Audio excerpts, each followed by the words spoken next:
Thank you for joining us once again on the Kingfisher Podcast with Bron and Eric Whitley. We're so glad to have you today. We have a new fun topic, as always.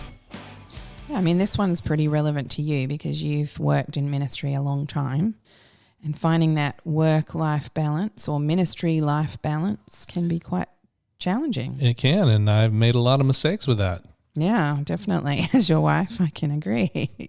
Yes, I'm sure.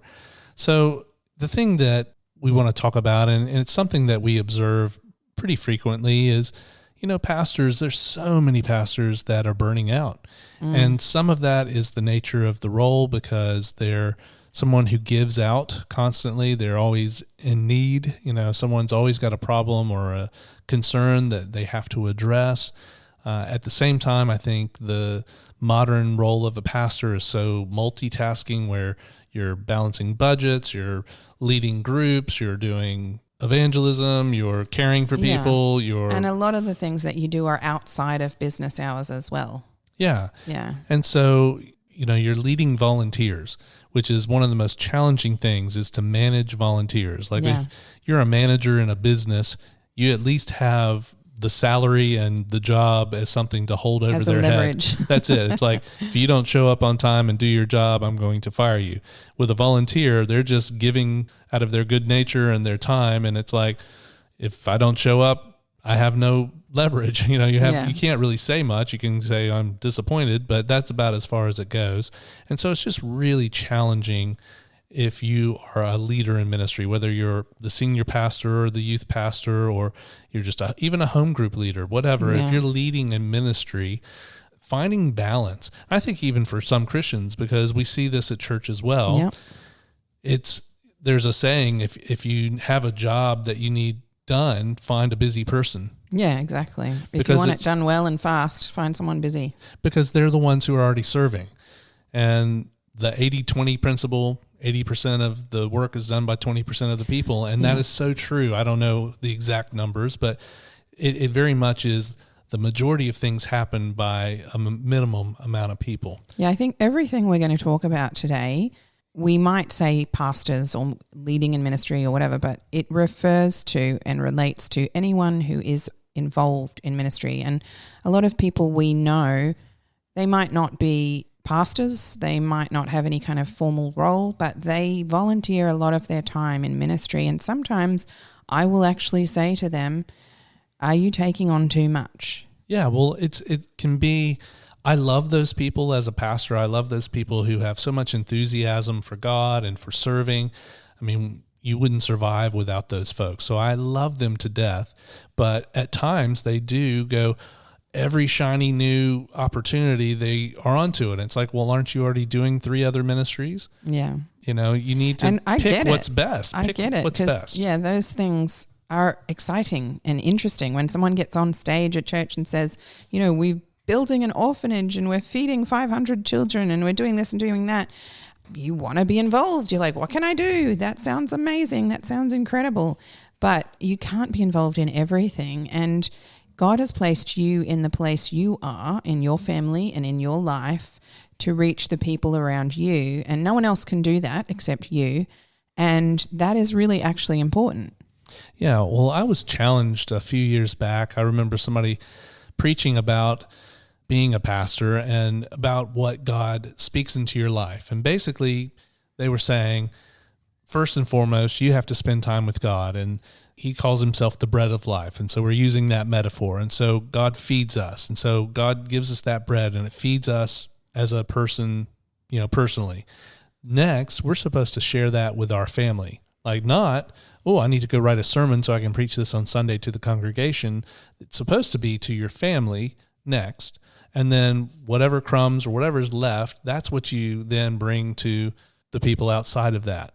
And it was kind of a challenge because for me, when you're a pastor and if you're preaching or you're teaching or whatever, when those little things come, that's really good. I need to write that down and I'm going to make a podcast out of it, or I'm going to make a post.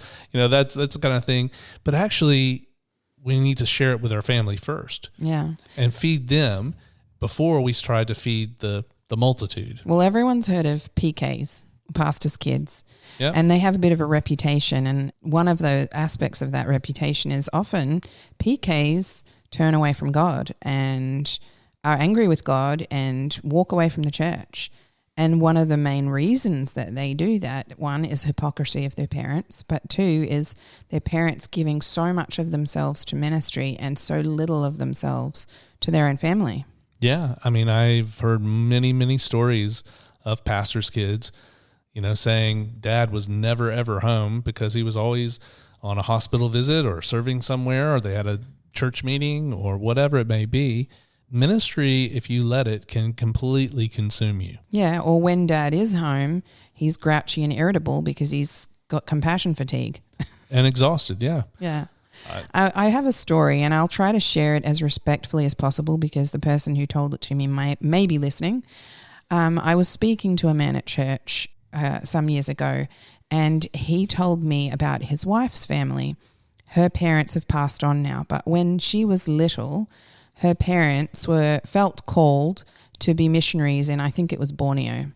And they studied the language and they did all kinds of amazing things, but they felt called to Borneo to do mission work. And so they went over to Borneo to be missionaries, and they put their 2 kids, their daughters, in foster care here in Australia.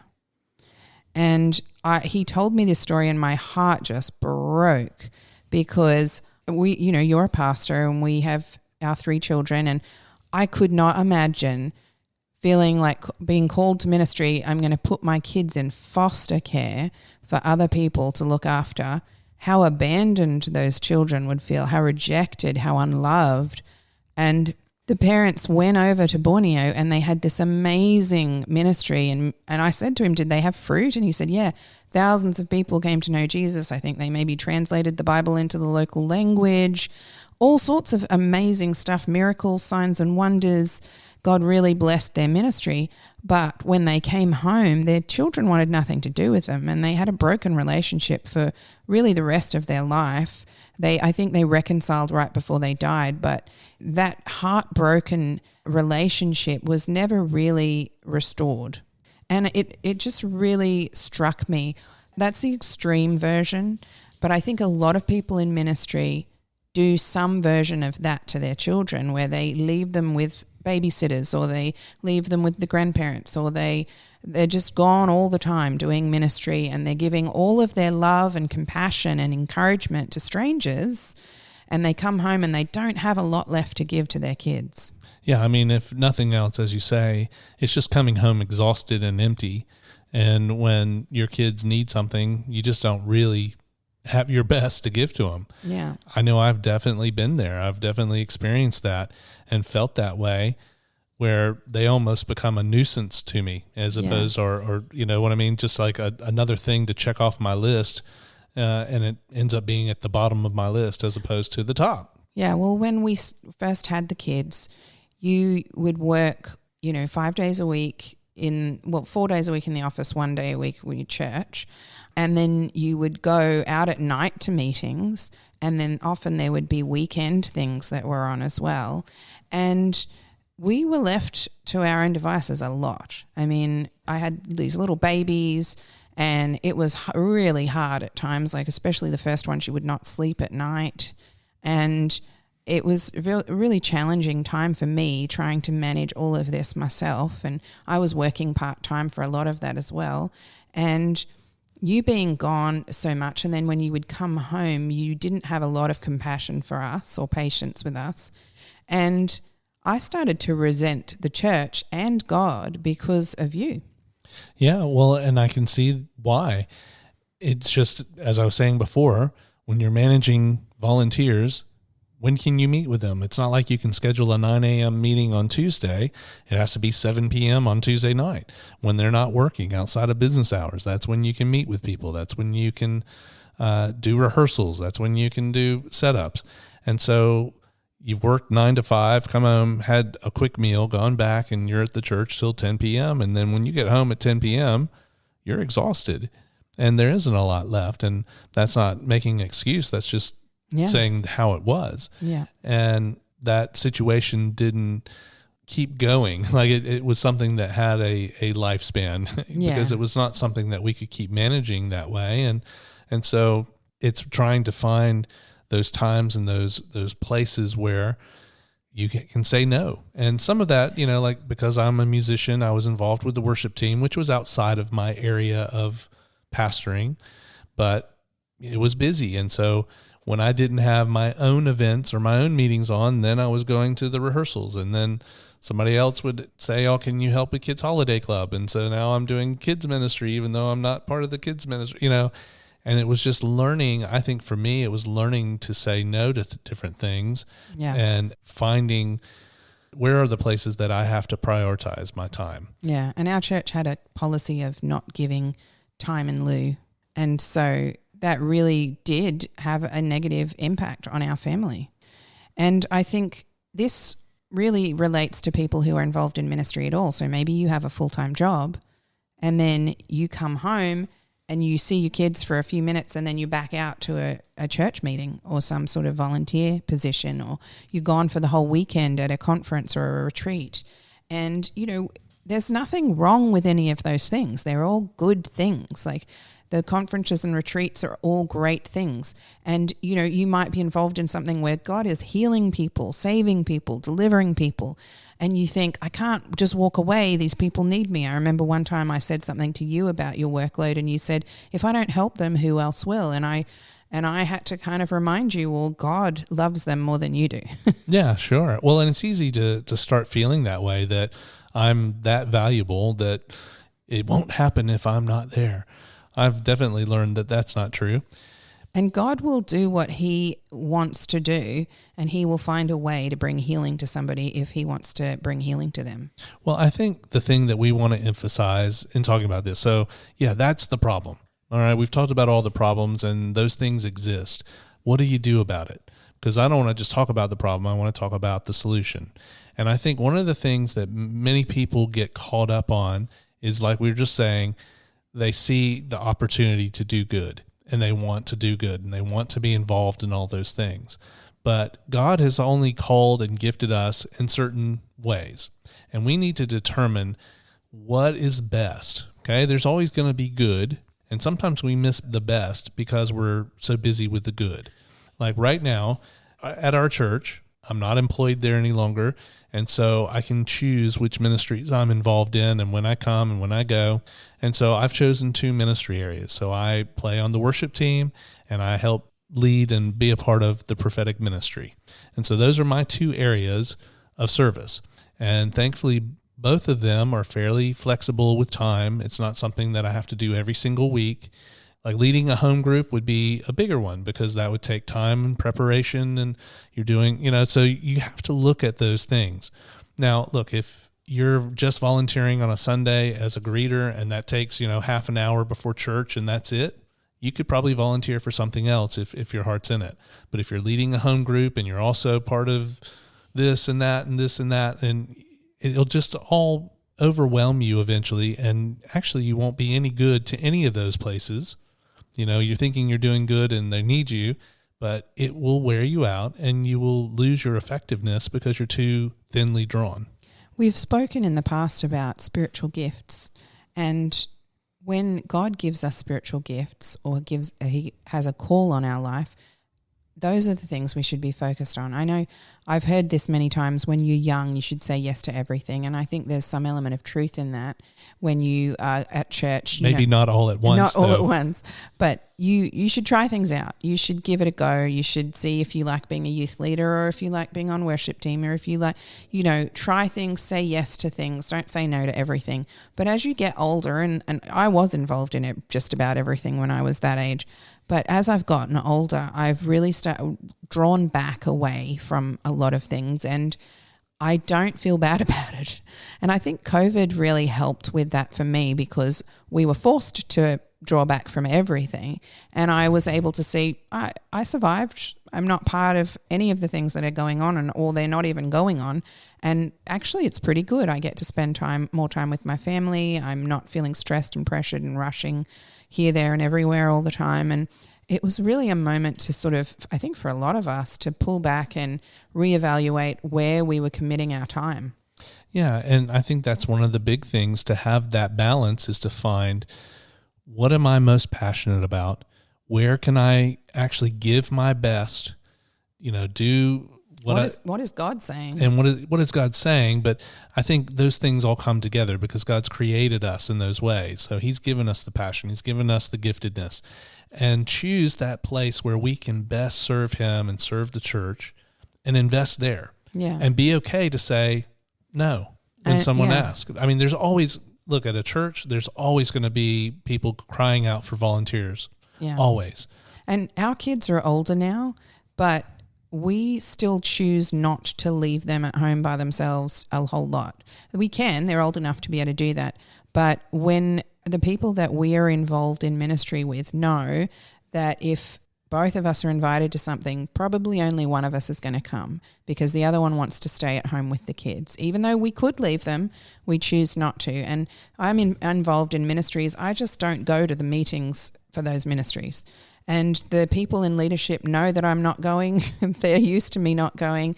And you are a bit of a rebel. I am a bit of a rebel, but also I'm just at a phase in my life where I just want to be with my family and spend that time with my family. I go and serve in that ministry, but I'm not going to go to meetings necessarily. And it's not because I don't want to. I'd love to. I'm sure it'd be really fun and to hang out and have a coffee with people and all that sort of stuff.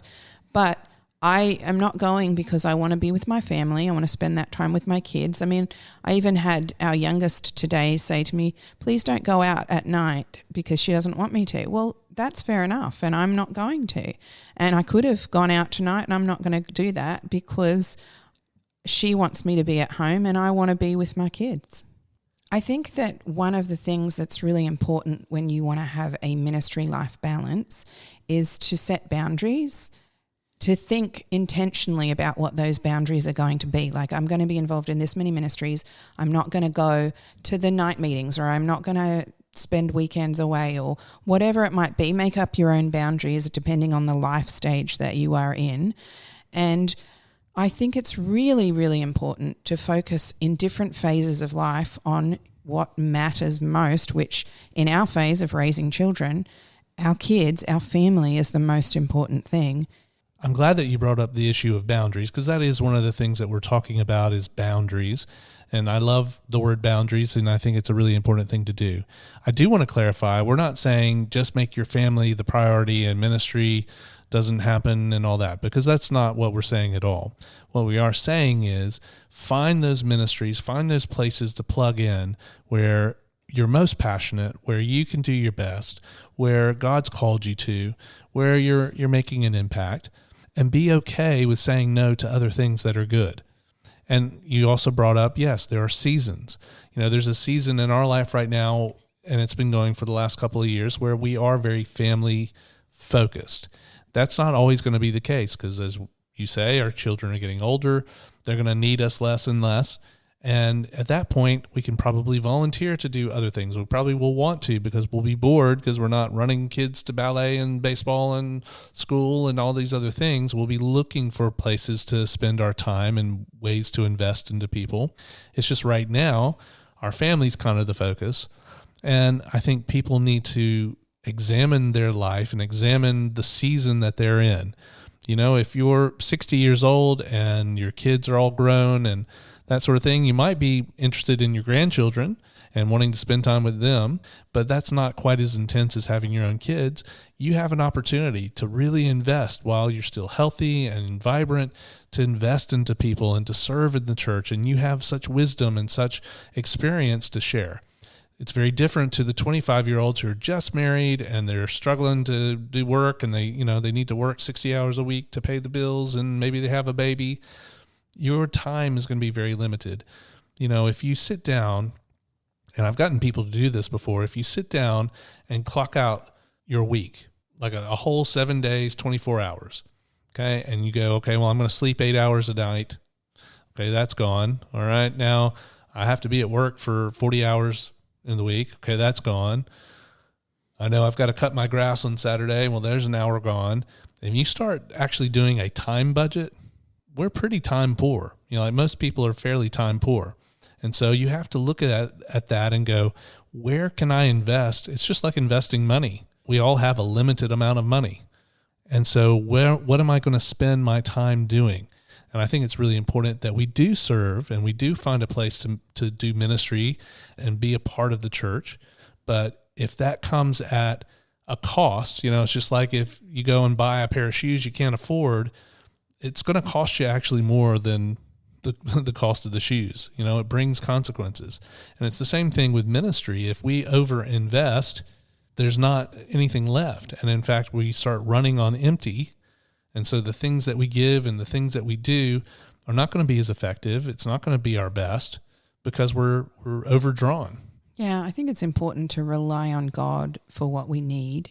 And he is not going to overdraw us. So if we wait for him to lead us in the direction that we should go, then he's going to provide what we need for that. Yeah, definitely.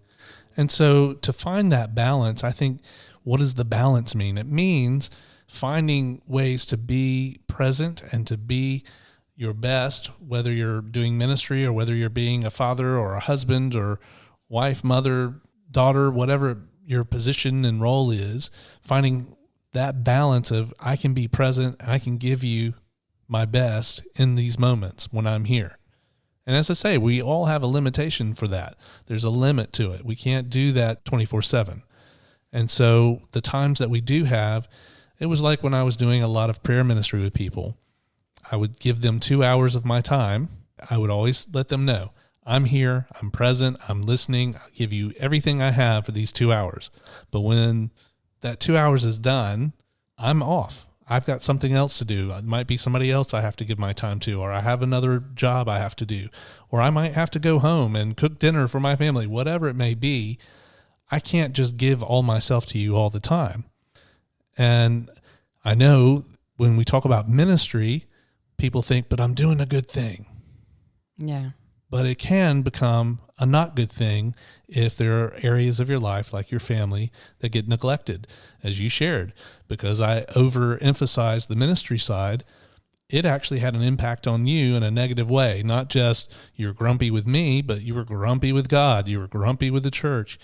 And there was resentment there because what you needed to receive from me, I was not able to give because I'd given it away to people at church. I think that idea of a time budget is a good one. And if you did write down a time budget, it would be good to also then note down, okay, what are my priorities in life? What matters to me most? And I think most of us would say that God and family matter more than a lot of the other things that we're doing, and yet we're spending most of our time doing those other things. Ministry is not the same thing as God either. That's, I think, where a lot of people also get confused. God might be your priority, but that's not the same thing as doing ministry. Not at all. And if that's how you feel like you're pleasing God, then, as I've said before, you can't please God. There's nothing you can do to please him. He's already pleased. We can't earn it. You're not going to earn it. So maybe that's not the place that you need to serve. I don't know. There's probably people listening right now going, well, I don't serve at the church at all, so I can't relate to anything that you're saying. Well, I would encourage that person to look at, well, you're probably spending your time doing frivolous things. Yeah, what are your priorities? That's what I'm saying. Write down your priorities and go, okay, well, I should be allocating time to these things that are important to me.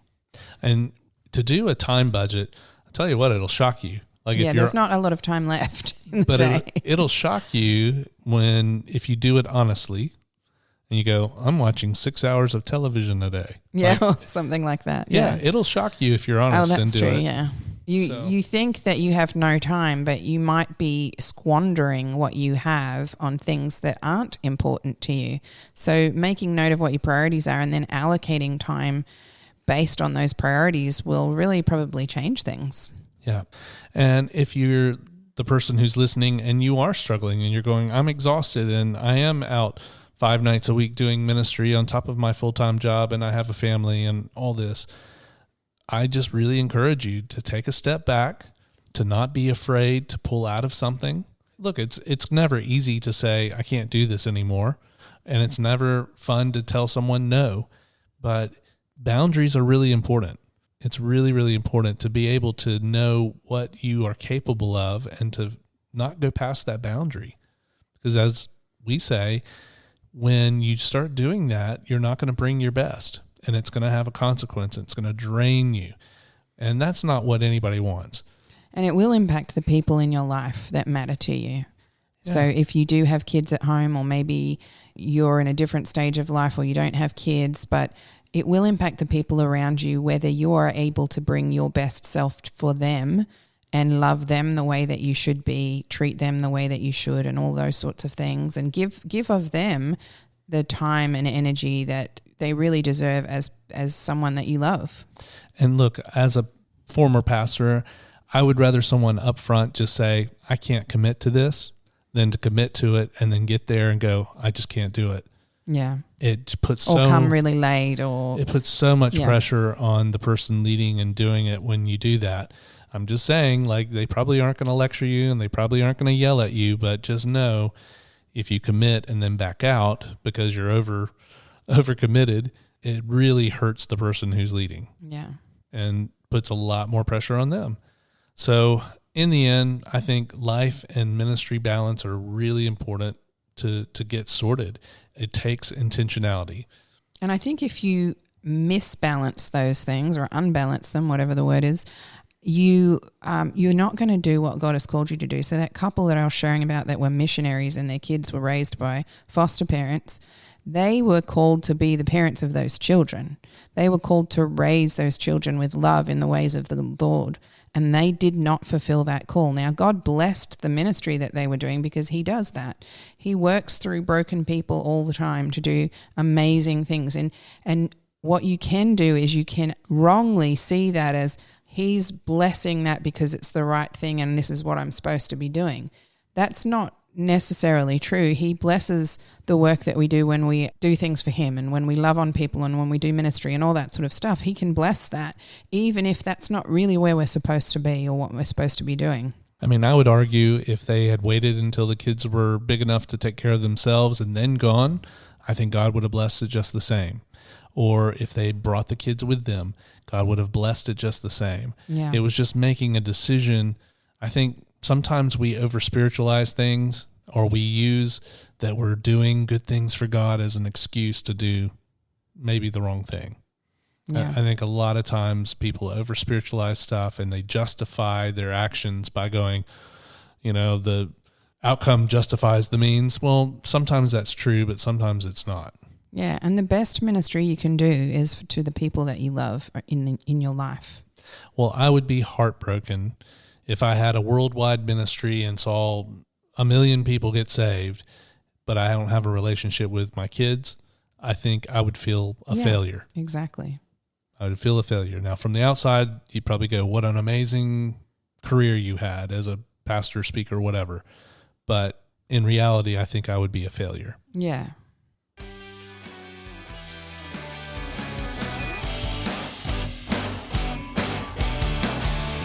Well, I hope you were challenged today with our podcast. Whether you're serving in too many places or not serving enough, I just want to encourage you to get that life ministry balance set up and balanced. Find a way to serve if you're not, and make sure that if you are serving, that you're serving in the right place. This has been the Kingfisher Podcast with Eric and Bron Whitley. Thanks so much for listening. Have a blessed day.